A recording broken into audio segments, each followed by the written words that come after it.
오늘도 하나님의 은혜가 저와 여러분과 함께 하기를 바랍니다. 누가복음 강의 14번째 시간 제자도에 대해서 두 번째로 말씀을 드립니다. 저번 주에도 제가 제자도에 대해서 말씀을 드렸고요. 같은 본문은 아니지만 제자도에 대해서 여러분에게 말씀을 드립니다. 저번 시간을 잠시 요약하면 여러분 한번 되새겨 보시기를 바랍니다. 오늘날 그리스도인들이 가지고 있는 제자라고 하는 이 단어, 이것에 대해서 굉장히 성경과 다르게 생각하고 있습니다. 그리고 오해를 많이 합니다. 그것이 뭐냐면 나는 제자가 될 수 없다. 나 같은 사람이 어떻게 제자가 돼? 나는 그냥 예수 믿는 사람, 세례교인 정도로 만족할래. 이렇게 생각합니다. 오해입니다. 성경은 모든 신자를 제자로 부르셨습니다. 우리가 하나님을 아빠 아버지라 부르짖고 있다면 여러분들은 예수 그리스도를 스승으로 모시는 제자로 또한 부름을 받은 겁니다. 믿으시길 바랍니다. 이것이 제자도의 가장 기본입니다. 이것에 대해서 여러분들이 자꾸 오해하고 있거나 착각한다면 우리 주님께서 우리에게 주신 대단한 지상 명령 이런 거는 차치하고 나서라도 주님의 길을 갈 수가 없어요. 기독교 신앙은 그냥 교리 속에서만 갇혀 있는 이유가 뭐냐 하면 나는 하나님을 아버지라고 부르는 그것으로 만족할래. 내가 힘들 때 한 번씩 주님께서 도와주고 위로해주고 예배 가는 목적도 또 하나님께서 나에게 또 기쁨도 주시고 위로도 주시고 또 예배를 갔다 오면 마음이 편안해져. 이렇게 생각하기 마련입니다. 근데 제자는 할 일이 있습니다. 제자라고 하는 것은 사명이 있고요. 제자는 살아가야 될 목표와 길이, 방향이 있습니다. 그것을 제자도라고 하는 거죠. 제자도. 도라고 하죠. 도를 닦는다 할 때 그 도자입니다. 길도자. 길을 가는 거예요.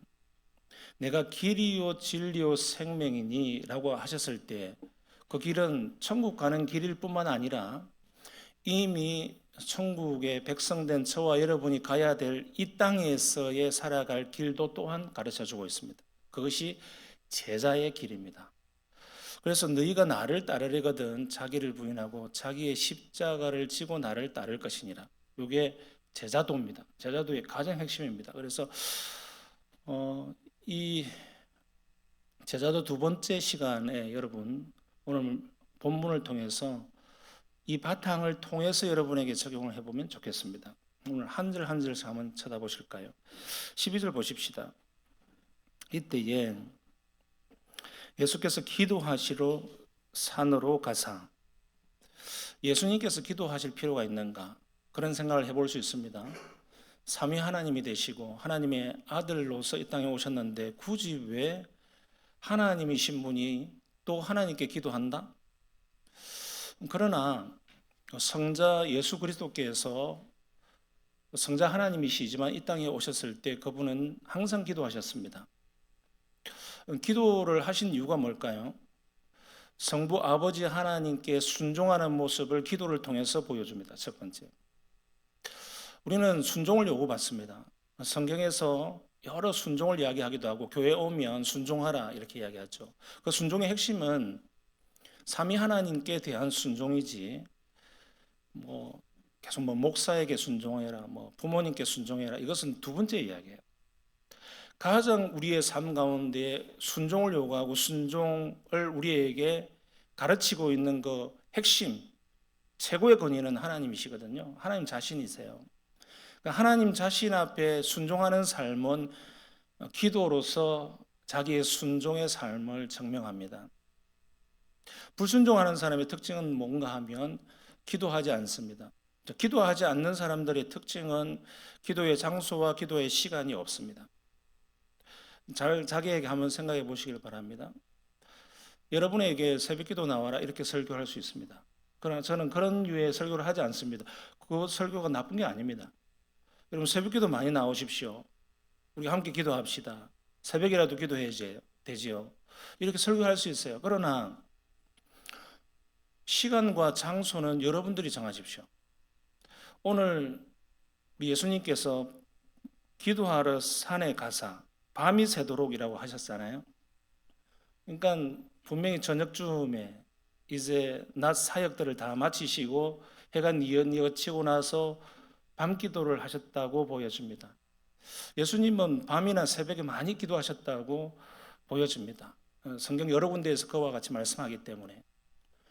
그래서 우리가 꼭 밤에 기도해야 되냐, 예수님처럼.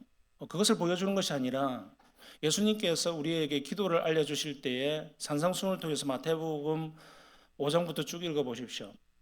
기도를 명령하실 때에 특히 6장에 가보면 골방에서 기도하라. 그 골방이 뭡니까? 첫 번째는 보이지 않는 것, 보이려고 기도하는 것보다도 하나님과 만나라, 이런 의미가 첫 번째 있고요. 두 번째로는 정해진 장소에서 너만이 가장 고요하고 정말 방해받지 않는 그 장소를 택하여서 하나님과 만나라. 그것도 의미가 들어가 있거든요. 여러분은 얼마나 기도의 시간과 장소가 있습니까? 이것이 제자도에서 가장 기본입니다. 그래서 예수님께서는 제자들을 데리고 다니면서도 기도하시고요, 또 홀로 기도하시기도 했습니다.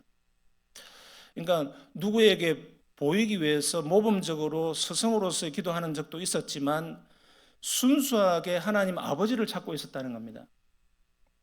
인간 예수로서 신이신 하나님께 나아가는 성육신의 그 완전한 인간의 예수 그리스도가 완전한 하나님 앞에 나아가는 모습을 우리에게 보여줍니다. 이것이 하나님과 우리와의 믿음의 관계입니다. 믿음이 있다고 하는 것은 교리를 받아들이는 건 맞습니다. 예수 그리스도를 영접하는 건 맞습니다. 그러나 믿음에 있어서 관계가 성립된다라고 하는 이것을 잊어버리면 안 됩니다. 믿음은 하나님과 나와의 새로운 관계가 성립된 것입니다. 그래서 예수 그리스도의 십자가로 막힌 담을 허시고 가까워졌다라고 바울 서신을 통해서 우리에게 알려줍니다. 예수님과 우리 사이에 죄가 맡고 있었을 때 우리는 스스로 기도할 수 없었습니다. 대신 중보자가 기도했죠. 대신 예배까지도 중보자가 다 했습니다. 그 대제사장이지 않습니까? 그러나 예수님께서 이제 완전한 영원한 대제사장이 우리 가운데 십자가로 오셨습니다. 이제 그리고 막힌 담을 허셨다고 했고 모든 성소의 희상을 다 찢어버리시고 담대히 하나님 앞에 나아갈 길을 여셨다고 했습니다. 그 말이 무슨 말입니까? 대신 기도할 사람이 필요하지 않게 되었다는 거예요. 그 말은 우리가 누구든지 주님 앞에 아빠 아버지라 부르실 수 있는 양자의 영을 받았다는 것이고 그 성령을 받았기 때문에 기도할 수 있게 되었다. 길을 여셨다는 거예요. 제자도란 무엇입니까? 홀로 가는 것이 아니라 주님과 함께 가는 것인데 그 속에는 주님의 영이신 성령께서 우리를 인도하고 계시다는 것을 늘 믿고 따라가는 겁니다. 성령이 여러분들을 믿고 여러분들 가운데 믿음을 주고 또 그 믿음을 준 은혜로 말미암아 주는 은사들이 많은데 예수 믿는 참 제자인 여러분들을 이끌고 가실 때에 반드시 기도케 하십니다. 심지어 여러분들이 기도할 힘을 잃어버렸을 때조차 성령은 말할 수 없는 탄식으로 여러분을 위해서 대신 기도하신다고 로마서 8장에서 기록합니다. 그만큼 제자도에 있어서 기본은 기도입니다. 기도치 않는 사람들은 굉장히 지성적으로 많이 발달하지만 관계가 끊어지는 경우가 많이 있습니다. 그 반대도 문제입니다. 너무 하나님에 대한 바른 지식을 쌓지 못하고 기도만 이렇게 할 수 없는 겁니다. 이것은 항상 같이 가는 겁니다. 하나님을 아는 그 지식인 말씀과 기도와 한 묶음이 되어서 계속 가는 겁니다. 이것이 가장 중요합니다. 두 번째 보십시다. 13절 밝음에 그 제자들을 부르사. 예수님께서 밤새도록 기도하시고 난 다음에 하신 행위가 뭐냐면 그 제자들을 부르시는 겁니다. 여기서 부르는 것은 어떤 직업적으로 부르는 것보다도 더 고차원적인 소명이라고 부르죠. 우리 주님께서 그들에게 사명을 주시고 소명을 주시기 위해서 하나님 나라를 위하여서 쓰임받게 하기 위한 부르심입니다. 그래서 그 중에서 12를 택하사 사도라 칭하셨으니, 제가 저번 시간에도 말씀드렸죠. 우리 모두가 제자이고 그 당시에 수많은 사람들이 예수님을 따르는 제자였지만 사도는 아닙니다. 오늘 본문에도 보십시오. 17절에도 보고 예수께서 그들과 함께 내려오사 제자의 많은 무리와, 그 제자의 많은 무리와, 여기에 많은 무리가, 제자들의 무리가 또 있었다고 분명히 이야기하거든요. 이들은 12사도는 아닙니다. 우리가 그 제자들 무리에 속하게 되는 것이죠. 우리는 사도와 제자도를 헷갈리면 안 됩니다. 오늘날 자기 자신을 사도라고 칭하는 사람들도 있습니다. 그러나 사도적인 신자와 또는 사도적인 교회와 사도라고 하는 말은 구분하셔야 됩니다. 우리는 사도로 부름을 받지 않았습니다. 그러나 제자로 부름을 받았습니다. 왜 사도로 부름을 받는 이 12명이 중요할까요? 성경을 쭉 보십시오. 12사도라고 하는 이 12 숫자는 그냥 우연히 생긴 게 아닙니다. 예수님께서 사도들을 세우신 목적이 교회를 세우기 위함 아닙니까? 그리고 그 교회를 세울 때에 주님이 전파하신 예수 그리스도의 십자가 부활의 산 증인으로서, 그리고 말씀의 기초를 놓기 위해서 사도를 부르셨어요. 그렇다고 친다면 기독교 신앙, 기독교 교회를 많이 전파하고 소위 말해서 기독교가 빨리 확산되게 하려면 12명만 세워야 되겠습니까? 120명, 1200명, 한 10,000명 정도 세웠으면 더 빠르지 않겠습니까? 근데 예수님께서는 12사도만 세우십니다. 이게 예수님이 어떤 지어낸 숫자나 예수님이 즉흥적으로 그냥 갑자기 뽑아낸 숫자가 아닙니다. 12는 우리가 소위 말해서 완전수라고 부르죠. 근데 12가 가지고 있는 큰 성경의 흐름이 있습니다. 이스라엘이라 불리던 야곱이 12지파의 뿌리가 되죠. 그 근간이 되어지는데 12지파를 통해서 하나님의 언약 공동체를 나타내는 것이 12라는 숫자입니다. 그리고 그 12는 주님께서 이 땅에 오실 그 재림의 순간까지 계속 이어집니다. 이 12가 뭘 뜻하느냐 하면 예수 그리스도를 영접하고 주님의 말씀으로 무장되어지고 하나님의 언약 공동체로 소속되어져 있는 모든 소속감을 가진 사람들이 12 안에 들어가는 겁니다. 그러니까 이단에서 말하는 14만 4천 명이니 이런 게 중요한 게 아니에요.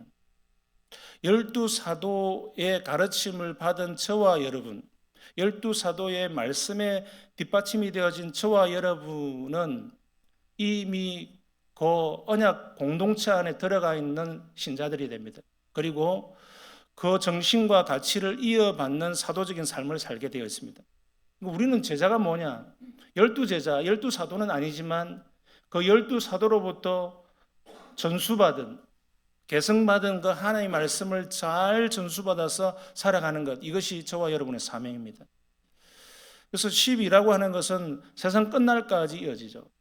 그래서 12사도는 변하지 않습니다. 그래서 가룟 유다가 배반을 하고 이제 하나님의 언약의 사도로부터 내침을 당하죠. 그리고 스스로 목숨 끊고 죽습니다. 11명밖에 안 남잖아요. 초대교회에서는 그 11명이라고 하는 그 숫자 사도를 내버려도 둬도 되지만 마띠아라고 하는 한 사람을 다시 제비뽑기를 해서 보충합니다. 그리고 초대교회가 12사도라고 하는 그 굳건한 그 반석 위에 교회를 세우게 되는 것이죠. 12는 변하지 않아요. 그래서 요한계시록 21장과 22장을 넘어가다 보면 10이라는 숫자가 계속 나옵니다. 새 예루살렘 성이 내려오고 거기에는 12기초석이 있다. 그 12기초석은 바로 사도 12사도들이다 라고 명시하고 있습니다. 그리고 그 12지파의 이름들이 있을 것이다 라고 이야기를 합니다. 거기에 12기초석, 12사도의 이름이 거기에 기록될 것이다 라고 이야기를 합니다. 그러니까 우리의 신앙의 기초는 어디에 있는가를 보여주는 것이죠. 우리는 아브라함의 언약으로부터 시작해서 아브라함의 언약이 이어지는 그 아브라함의 후손인 야곱, 그 야곱으로부터 출발하는 그 12지파, 그 12지파로부터 출발했던 언약의 계성을 통해서 계속 이어져 오다가 그것의 반석에서 세워진 12사도들의 말씀을 기초로 해서 우리는 교회가 세워졌고, 그 말씀이 흔들림 없이 계속 확인되면서 12사도들이 계승했던 그 선지자와 사도들의 말씀에 어김이 없는지 우리는 늘 살펴보면서 또 가르침을 받고 또 제자의 길을 걷고, 그것이 반복되다가 주님의 완전한 재림이 오는 그 순간을 맞이하는 것이거든요. 11호 시작해서 11호 끝나요. 이것이 무슨 뜻일까요? 오늘날 수많은 교회들이 있습니다. 그러나 사도들은 없습니다.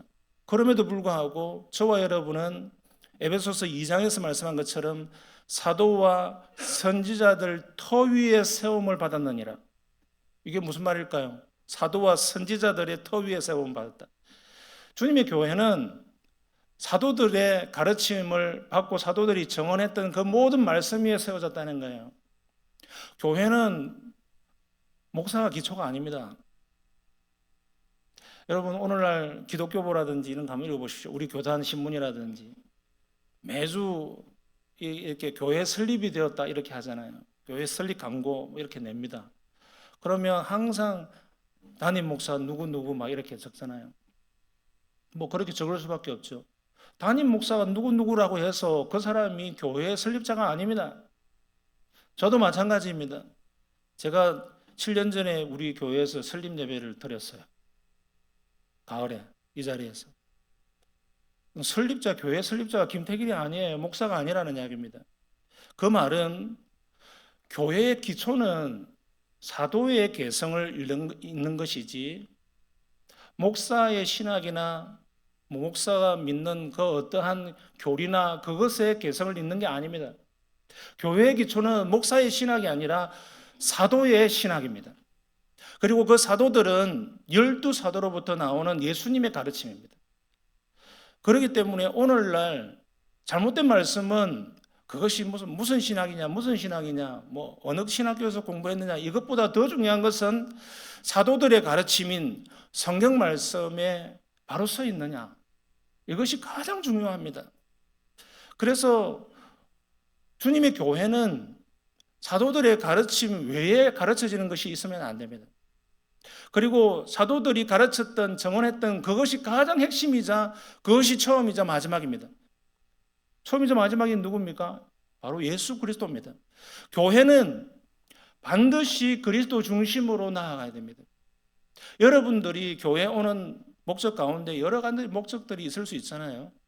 나는 교회 가니까 나는 장로님이 너무 좋더라, 인자하고. 교회 가니까 권사님이 난 너무 잘해주더라. 뭐 다 좋습니다. 교회 가니까 뭐 목사가 뭐 참 나한테 마음이 들게 잘해주더라, 뭐 이런 거 좋습니다. 그러나 그것은 핵심은 아닙니다. 우리의 가장 핵심은 그리스도가 중심이 되는 겁니다. 교회의 중심은 그리스도입니다. 목사가 그리스도를 제쳐놓고 내 말을 좀 들으십시오, 내 말을 좀 들으십시오, 그렇게 하면 할수록 그 교회는 가짜 교회입니다. 교회는 예수님의 말씀이 선포되어져야 됩니다. 예수님이 어떻게 했는가, 예수님이 어떤 정신으로 우리에게 가르침을 보여주셨는가, 그리고 예수님이 직접 가르치셨던 12사도들이 어떻게 행동하고 어떻게 주님의 교회를 세워갔는가, 그 과정들을 살펴보면 오늘날 교회의 답이 나옵니다. 오늘날 우리의 수많은 교회들이 행하고 있는 것들 중에 핵심 가치가 아닌 것들이 너무 많지 않습니까? 여러분, 그것을 걷어내면 걷어낼수록 그 교회는 그리스도의 교회가 되는 겁니다. 그래서 여러분들 이 제자도를 가지고 주님의 교회에서 섬겨 나갈 때 우리가 계속 좋다고 생각했던 것들이 어느 순간 보면 주님 아닌 것들이 많이 있을 수 있습니다. 그리스도 중심이 아니고 인간 중심적인 것들이 교회에 많이 있을 수 있습니다. 우리 교회도 마찬가지입니다. 그런 것들을 하나하나 걷어내는 것, 그리고 그 자리에 그리스도를 채워넣는 것, 이것이 핵심이에요. 그리스도가 중심이 된 교회는 그 교회가 어떤 모양새를 하든지, 건물이 있든지 없든지, 뭐 교인이 많든지 적든지 상관없이 그 교회는 교회입니다.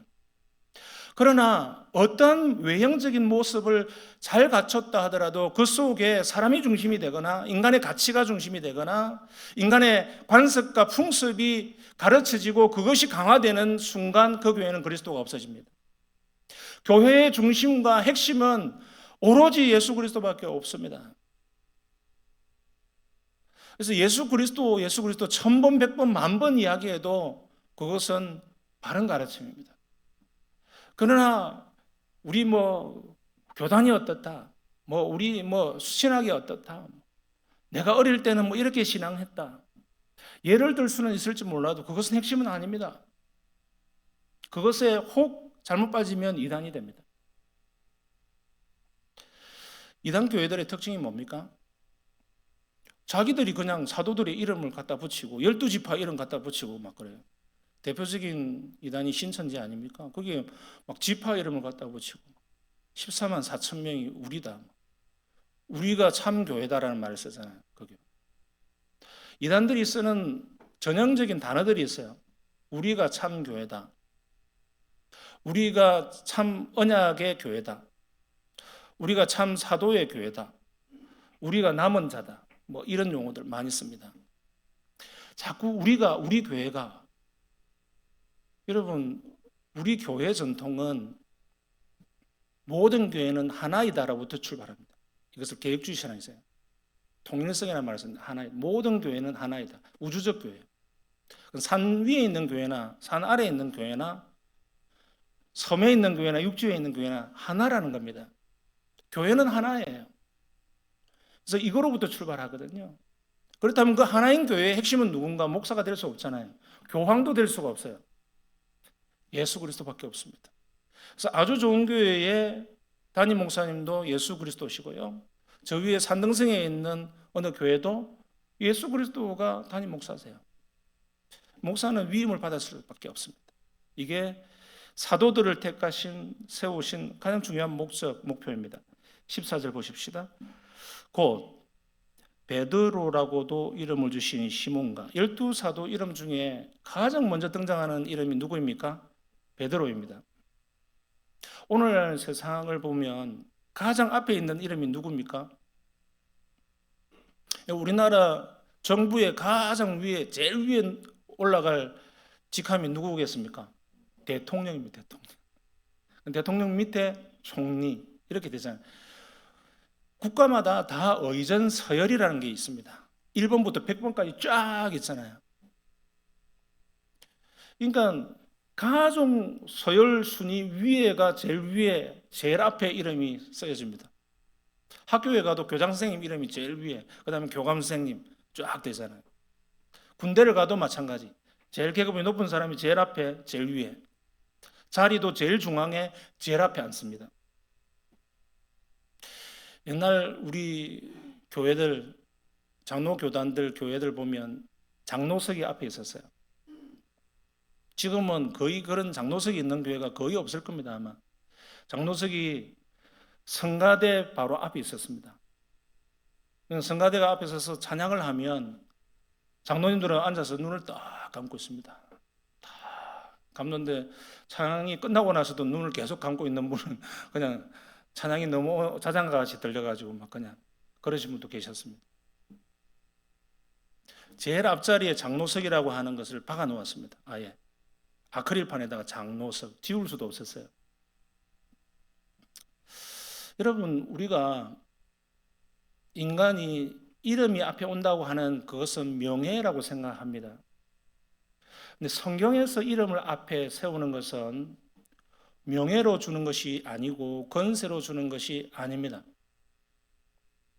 이것은 하나님께서 세우신 권위, 하나님의 권위를 이야기하는 것이거든요.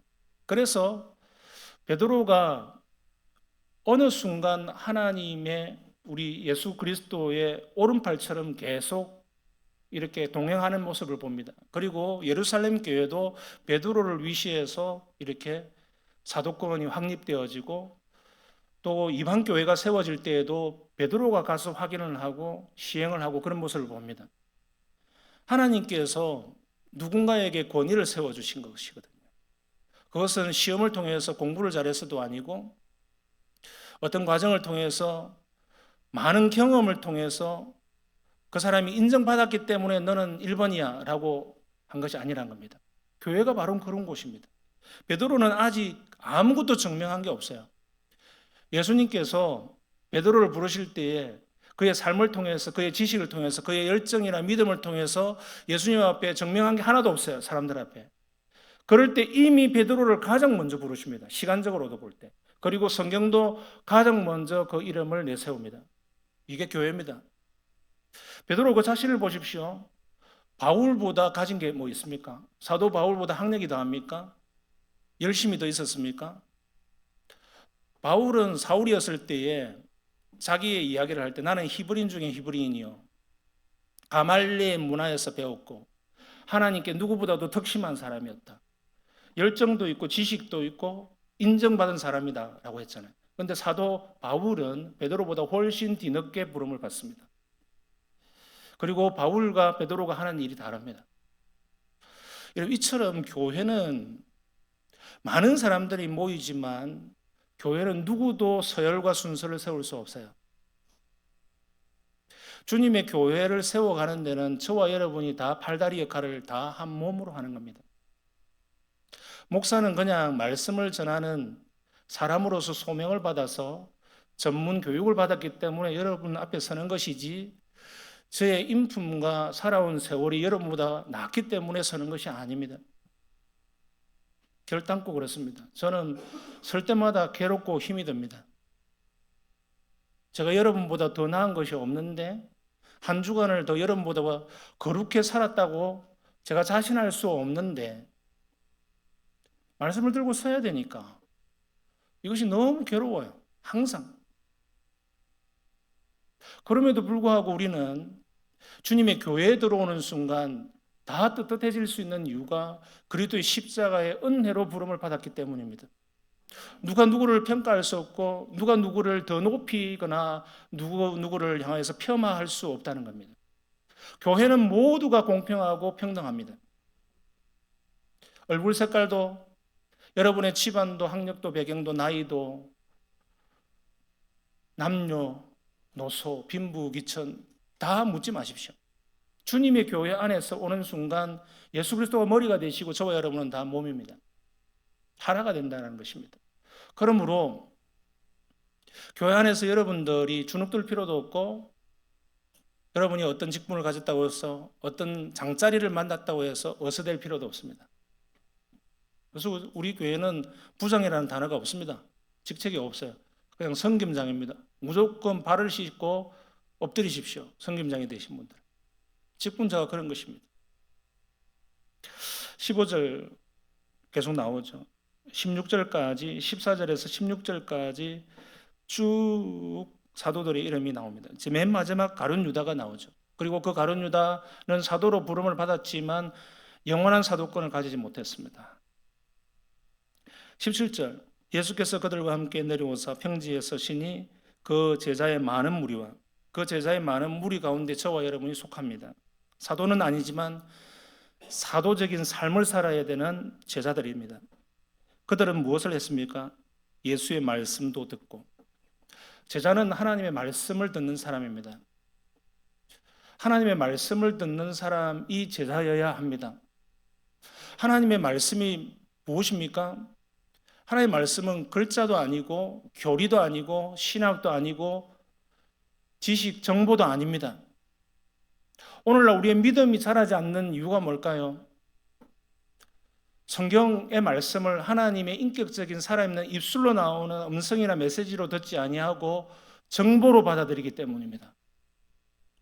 정보가 뭡니까? 암기력이 필요하다는 것이죠. 여러분 구구단을 외우지 않으면 우리가 무슨 수로 99, 81 이걸 언제 우리가 하고 있습니까? 정보잖아요. 그 정보는 정보로서 그냥 끝나버립니다. 그 정보가 우리의 삶을 변화시키지 않습니다. 우리의 인격을 더해주지 않습니다. 여러분이 삼각함수니 방정식을 아무리 잘 풀어도 그 수학의 그 지식 능력이 여러분의 인격을 변화시키지 못합니다. 정보에 불과하기 때문에 그렇습니다. 도덕책을 여러분이 100번, 1000번을 읽어도 정부에 지나지 않으면 여러분의 인격과 여러분의 삶을 변하지 않는 것처럼 모든 수능 점수를 100점을 맞고 서울대 법대를 들어가서 판사가 되고 사법고시를 통과해서 판사가 되고 대법관이 되어도 그것이 지식 정보에 멈춰버리면 법은 잘 지키는데 꼼수를 쓰고 법관 행세는 하는데 보이지 않는 곳에서 얼마나 많은 법치주의를 훼손시키고 있는 그런 이 시대를 살아가지 않습니까? 여러분, 우리의 삶이 변하는 것은 정보나 지식 교류로 변하는 게 아닙니다. 그 말씀이 한마디가 내 속에 들어와서 인격적으로 나의 인성과 버무려질 때, 그리고 내 자신을 비추어서 나의 죄됨을 볼 때, 그리고 회개하고 주님 앞에 울 때, 그리고 그것을 통해서 조금 더 주님 앞에 나아갈 때, 그리고 돌이켜서 후회하고 또 눈물로 나아갈 때, 그리고 주님께서 나에게 은혜를 주셔서 조금 더 주님의 마음으로 본받게 되어지고 더 주님의 길을 조금씩 변화된 길을 갈 때, 그럴 때 우리는 주님의 제자가 되는 겁니다.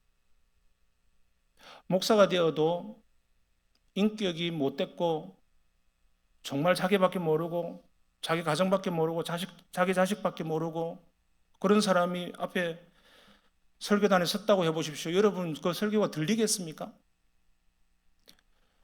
목사라고 하는 이 직함 때문에 얼마나 더 노력을 해야 됩니까? 그 목사만 그래야 됩니까? 여러분은 주님의 자녀이기 때문에 주님의 자녀로서 살아가기 위해서 주님의 말씀을 듣되 살아있는 말씀으로 들으시길 바랍니다. 살아있는 말씀으로 들으세요. 지금 하나님이 지금 말씀하신다. 지금 나에게 말씀하시고 계시다. 그리고 이 글자가 나에게 가슴팍에 들어와서 울리는 하나님의 말씀으로 살아 움직이기 위해서 여러분의 마음을 내어놓고 성령께서 말씀하시는 그 메시지를 들으셔야 됩니다. 계속 읽어볼까요? 병고침을 받으려고 유대 사방과 예루살렘과 도로와 시돈의 해안으로부터 온 많은 백성도 있었다. 병고침이라는 이야기가 나옵니다. 계속 읽어볼게요. 18절. 더러운 귀신에게 고난받는 자들도 고침을 받으리라. 그들이 어떻게 고침을 받기 위해서 애썼나요? 19절. 온 무리가 예수를 만지려고 힘쓰니. 그러니까 병고침을 받고 해결함을 받기 위해서 예수님을 만지려고 계속하는 거예요. 그러니까 우리는 물어볼 수 있습니다. 우리가 몇 장만 더 넘기면 누가복음 8장에 보면 혈루증을 오랫동안 앓던 여인이 예수님 지나가는데 예수님 옷자락을 잡잖아요. 그때 예수님 몸으로부터 능력이 흘러갑니다. 흘러가고 그 혈루증 여인이 낫게 되는 역사가 있거든요. 그때 성경은 뭐라고 이야기하느냐면 예수님께서 이렇게 이야기하죠. 네 믿음이 너를 구원하였다. 거기서 말하는 구원은 두 가지 의미가 있어요. 헬라어 단어에서. 하나는 병을 낫게 하는 것을 구원이라고 하고요. 또 하나는 영적인 구원, 우리가 쓰는 구원을 이야기하는 겁니다. 그 두 개를 동시에 이야기합니다. 병이 나았다도 구원이라고 표현하고요. 그리고 우리의 영혼이 구원받는 것도 나았다. 믿음이 너를 구원하였다라고 이렇게 표현을 합니다. 그러니까 옷자락을 만졌기 때문에 예수님의 몸을 손을 댔기 때문에 자동적으로 충전되듯이 건전지에 전기가 흘러가듯이 이렇게 흘러갔다는 말이 아니라 믿음을 가지고 예수님의 몸이라도 손을 갖다 대면 내가 분명히 나을 거야 라고 하는 그 행위 자체가 믿음으로 받아들여졌다는 겁니다. 그렇게 해서 멀리에서 나와왔던 그 사람들이 예수님을 말씀을 듣고 병이 낫고자 하는 그 간절함으로 나왔던 그 행동 자체를 믿음으로 봤다는 겁니다. 여러분, 나온 유대 사방과 예루살렘 두로와 시돈 해안으로부터 생각해 보십시오. 오늘날 차를 타고 가더라도 두로와 시돈에서 유대 사방과 예루살렘에서 가려면은 굉장히 오랜 시간을 가야 됩니다. 몇 시간씩 차를 타고 가야 돼요. 근데 걸어서 가려고 한번 생각해 보십시오. 얼마나 많은 시간을 갖겠습니까? 여러분, 하나님의 말씀을 듣고 예수 그리스도를 만나려고 하는 그 가운데는 항상 이런 갈증, 갈망, 열망, 열정 이런 것들이 있기 마련입니다. 이것이 없이는 하나님의 말씀이 말씀으로 들려지기가 힘듭니다. 여러분들이 주일 아침에 나오려고 할 때 나는 교회당에 가서 예배를 한번 드려야지 라고 하는 그 마음 가운데에 주님께서 오늘 나에게 무슨 말씀을 하실까, 이런 마음가짐, 또 말씀 그 자체에 대한 갈망이나 열정을 가지고 나오는 사람들과 그렇지 않은 사람들은 굉장히 그 결과값이 다릅니다. 초대교회로부터 기독교 2000년 역사상 소위 말해서 부흥시대라는 것을 많이 거쳐왔습니다. 각 민족마다, 각 나라마다, 시대마다 부흥기가 있었어요. 우리나라는 1907년 평양 대부흥운동으로부터 시작해서 부흥기가 있었죠. 그로부터 막 10년, 20년 정도는 막 전국 전체가 한반도가 들썩거렸습니다. 기독교 하나님의 말씀으로 그냥 듣기 위해서. 그래서 평양 대부흥운동에 그 나오던 그 1월달이었거든요. 얼마나 춥습니까? 난방기가 뭐 있습니까? 오늘날처럼 무슨 오리털 파카가 있습니까? 그냥 헤어진 천조각 이렇게 몇 겹 쌓여있고 주먹밥을 싸가지고 거기에 여러 가지 일기들을 보면 다 그렇게 되어 있어요. 주먹밥을 며칠 거를 싸가지고 보침을 싸가지고 3일씩 4일씩 산을 넘고 물 건너 그 말씀을 듣기 위해서 평양 장대영 교회까지 갔다는 거예요. 평안도에서도 한경도에서도 오고 막 경기도에서도 올라가고 그렇게 해서 맨날 며칠을 교회당에서 자면서 그 얼어붙은 땅바닥에서 4박 5일씩 수련을 하면서 그 마지막 날에 역사가 일어났잖아요. 거기에서 핵심이 뭡니까?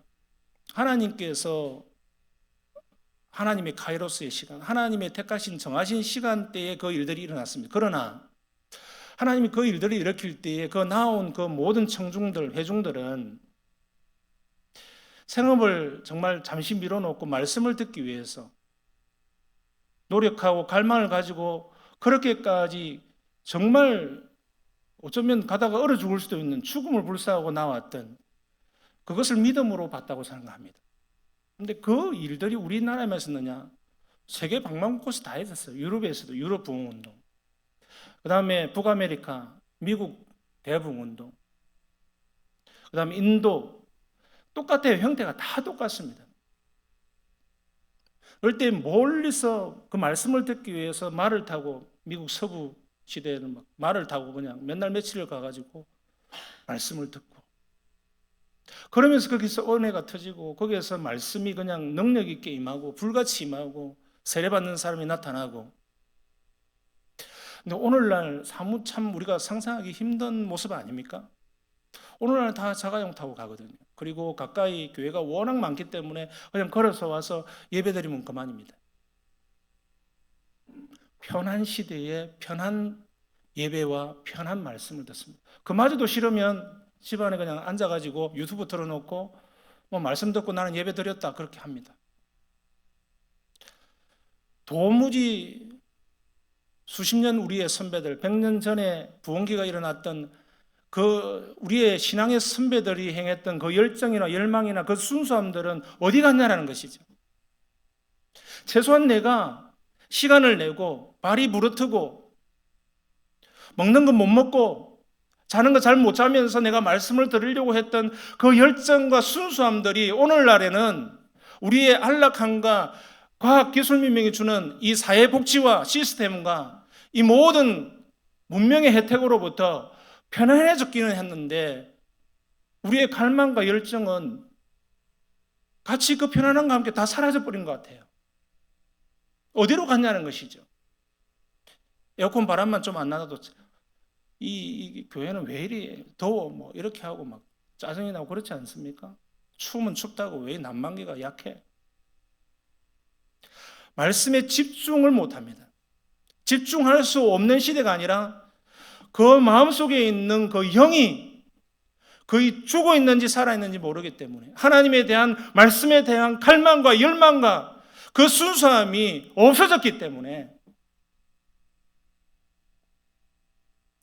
우리는 우리 자신을 한번 돌아봐야 됩니다. 이 시대가 주는 말씀의 홍수 속에서 마실 물이 없다고 말한 것처럼 말씀이 어디 있느냐라고 이렇게 호적되는데 그 말씀이 멀리 있는 게 아닙니다. 뭐 설교자를 찾아 헤맨다 이게 아닙니다. 여러분, 우리는 다 성경을 가지고 있잖아요.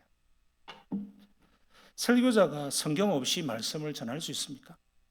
저의 사상과 같이 저의 간증거리를 전하는 게 아니잖아요. 하나님의 말씀이 늘 우리 곁에 있음에도 불구하고, 늘 우리 손아귀에 말씀이 있음에도 불구하고 하나님이 멀리 있는 것처럼, 교회당에만 가면 말씀이 있는 것처럼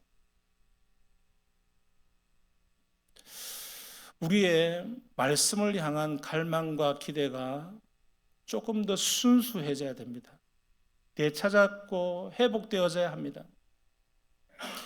여러분, 말씀을 맺으면서 우리에게 주신 제자도에 있어서 제자도가 어려운 것이 아닙니다. 굉장히 간단합니다. 기도와 말씀입니다.